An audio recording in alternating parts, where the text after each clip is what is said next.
নমস্কার বন্ধুরা, রূপা কিচেনে সবাইকে স্বাগত। চলে এসেছি আজকে একটা সুন্দর রেসিপি নিয়ে। আজকে বানাতে চলেছি আমি কাঁচা আমের আমসত্ত্ব। তো কিভাবে বানাচ্ছি আপনারা দেখতে থাকুন। ভিডিওটা ভালো লাগলে অবশ্যই কমেন্ট করবেন আর প্রথম থেকে শেষ অবধি দেখার অনুরোধ রইল। তো চলুন শুরু করা যাক।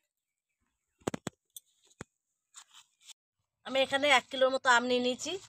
আমটা হচ্ছে কাঁচা আমি নিয়েছি। এবার আমটা আমি ভালো করে কেটে পরিষ্কার করে ধুয়ে নেব। বন্ধুরা, প্রথমে আমি খোসাগুলো ছাড়িয়ে নেব।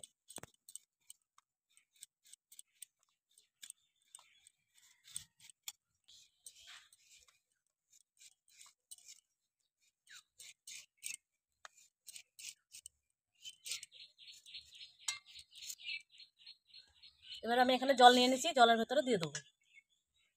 আমি সব আমগুলো একইভাবে খোসা ছাড়িয়ে জলের মধ্যে ভিজিয়ে দেবো।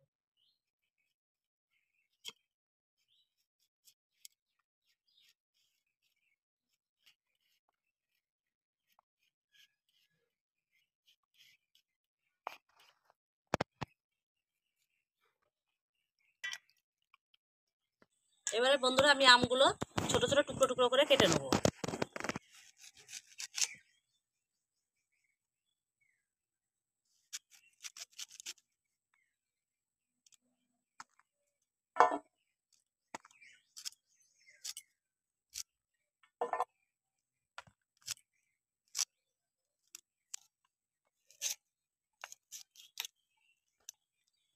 এইভাবে আমি সব আমগুলো কেটে নেবো এবার।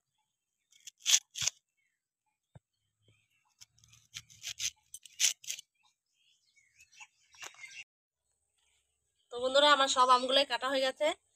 আমি আগে থেকে ভালো করে ধুয়ে নিয়েছি। এবার আমি এখানে জল বসিয়ে দিচ্ছি কড়াইতে। জলের মধ্যে আমি এবার দিয়ে দেবো।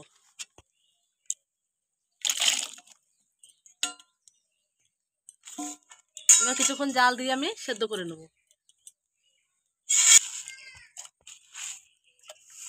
আমি ঢাকা দিয়ে দেবো।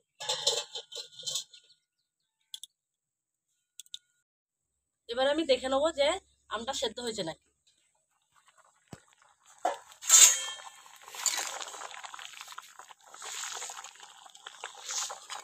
দেখো বন্ধুরা, গলে যাচ্ছে, তার মানে সেদ্ধ হয়ে গেছে। এবার আমি আমটা নামিয়ে নেবো।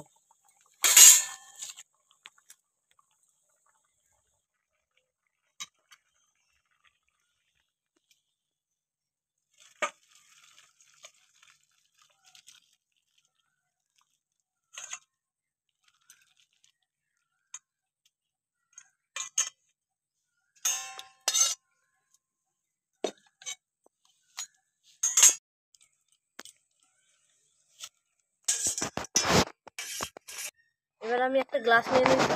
গ্লাসের এই পেছনটা দিক দিয়ে আমি একটু থেতো করে নেবো আমগুলো।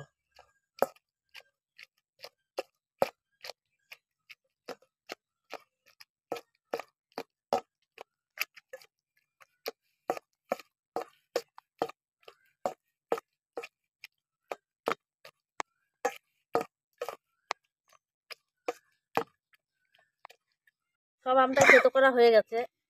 এবার আমি এখানে একটু জল মেশাবো। জল না মেশালে আমি আবার যখন ছাঁকনি দিয়ে ছাঁকবো, ছাঁকার সময় একটু অসুবিধা হবে। তার জন্য আমি ওই আমের জলটা দিয়ে একটু মিশিয়ে নেবো।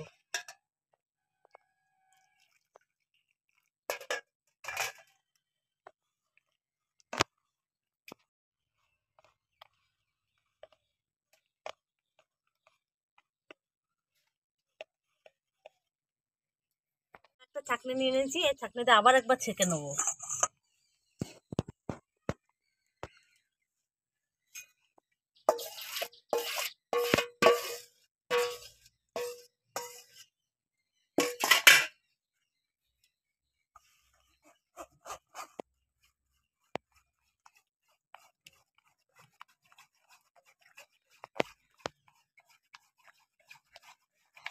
বন্ধুরা, এখানে আমার এটা রেডি হয়ে গেছে আমের কামটা। তো এবারে আমি এখানে কড়াইতে আবার উনুনে কড়াই বসিয়ে দিয়েছি। কারণ আমি এখানে কোনো ফুড কালার ব্যবহার করব না। তো রঙের জন্য আমি এখানে চিনির ক্যারামেল তৈরি করে নেবো। তো এখানে আমি কড়াইতে প্রথমে চিনি দিয়ে দেবো। আমি এখানে 1 বাটি চিনি নিয়ে নিয়েছি।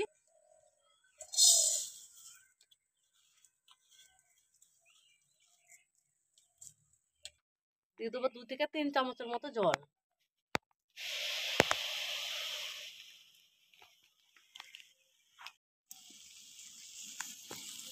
বন্ধুরা চিনিটায় আমি জল দিয়েছি, দিয়ে একটু আমি জাল করে নেবো। আমি এখনই খুন্তি দিয়ে এটা নাড়বো না। বন্ধুরা এখানে রংটা হচ্ছে, তো এবার আমি একটু খুন্তি দিয়ে ঘেঁটে দেবো।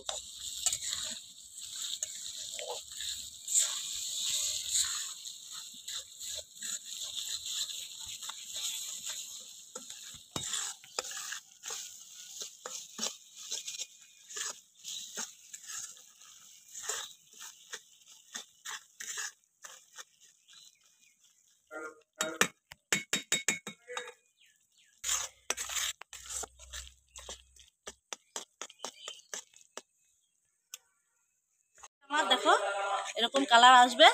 তো আমি এবারে এই ক্যারামেলের মধ্যে এই আমের কানটা ঢেলে দেবো।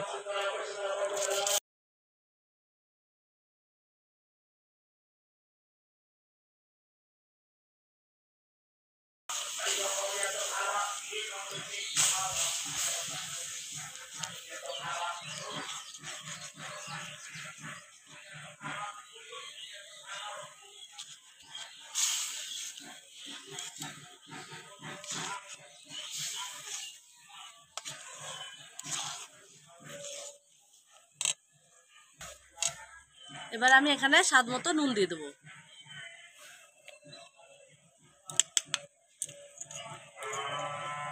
আর দিয়ে দেবো, যেহেতু এখানে আমটা টক, সেখানে মিষ্টি পড়েছে, একটু ঝাল হলে খুব ভালোই লাগবে। তো দিয়ে দেবো 1 চামচ লঙ্কার গুঁড়ো। ভালো করে মিশিয়ে নেবো। আর দিয়ে দেবো সুন্দর গন্ধের জন্য একটা তেজপাতা। তো এবার আস্তে আস্তে আমি ভালো করে জাল করে নেবো।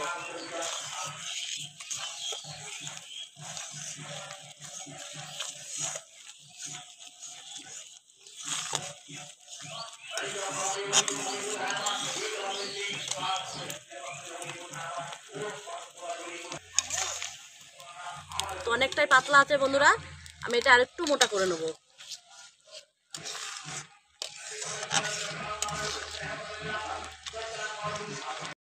বন্ধুরা এখানে একটা টিপ দিই, যেটা হচ্ছে এই আমসত্ত্বটা মানে একইভাবেই ঘাটতে হবে। না ঘাটলে এখানে একটা আস্তরণ পড়ে যাচ্ছে, যেটা মানে আমসত্ত্বর পক্ষে ভালো নয়। তো আমি কন্টিনিউ এইভাবে ঘাটতেই থাকবো।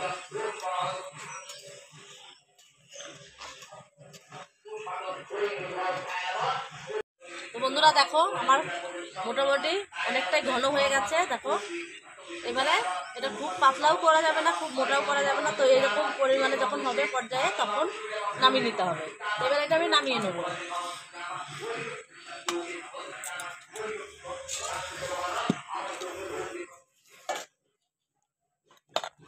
এবারে আমি এরকম দুটো থালা নিয়ে নিয়েছি। যতটা পাতলা থালা নেওয়া যায় ততটাই ভালো হয় আমসত্ত্বটা। তো আমার কাছে এরকমই থালা আছে। তো এখানে আমি এবার একটু সর্ষের তেল দিয়ে দেবো।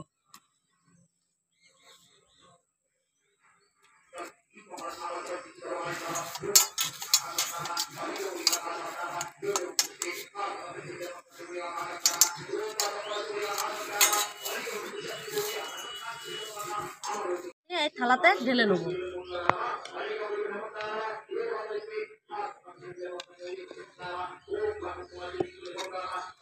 ভালো করে ছড়িয়ে দেবো।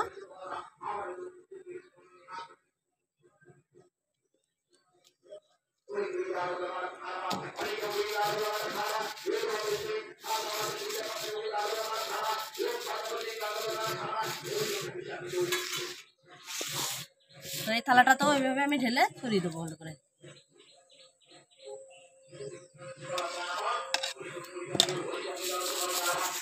তো বন্ধুরা দুটো থালাতেই আমার ভালোভাবে মেলে দেওয়া হয়ে গেছে। তো এটা আমি এই থালা দুটো আমি এবার সারা রাত ফ্যানের তলায় রেখে দেবো। যেহেতু গরমকালে সারা রাত তো খাবার ঘরেই ফ্যান চলে। তো ফ্যানের কাছে আমি সারা রাত রেখে দেওয়ার পর আবার দেখবো কতটা কি হয়েছে, না হলে আবার একটু রোদে দেবো। দেওয়ার পর তারপরে ফিরে আসবো আবার আপনাদের সামনে। 24 ঘন্টা ফ্যানের তলায় রেখে দেওয়ার পর আমি নিয়ে চলে এসেছি। এই আমসত্ত্বটা রোদে দেওয়ার কোনো প্রয়োজন হয়নি। আমার ফ্যানের তলায় শুকিয়ে গেছে। দেখুন কত সুন্দর শুকিয়েছে। তো দেখেই বুঝতে পারছেন। আমি একটু তুলে দেখাই।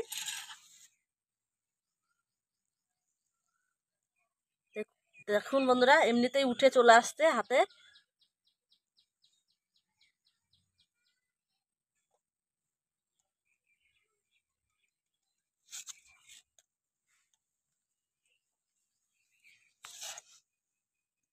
চাকু নিয়ে নিয়েছি, চাকুতে আমি কেটে কেটে পিস পিস করে নেবো। তো আকৃতিটা যে যেমন পছন্দ করে সে সেভাবে নেবে।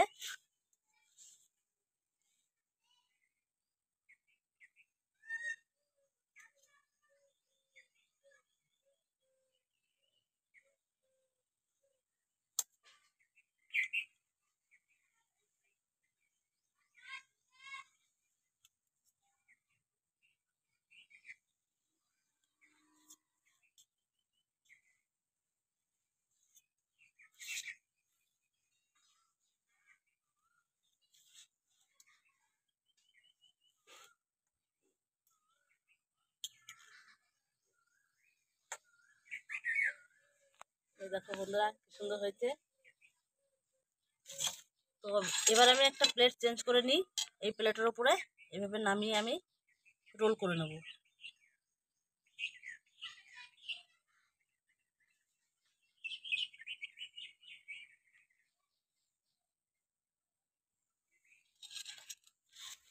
একইভাবে আমি সবগুলোই রোল করে নিই।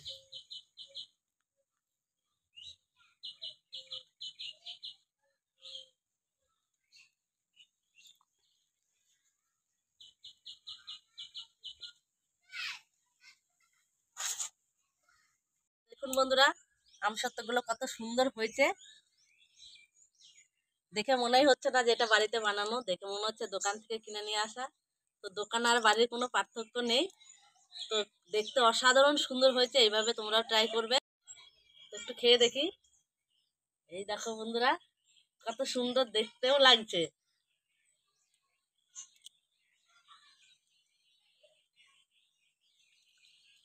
খেতেও অসাধারণ হয়েছে।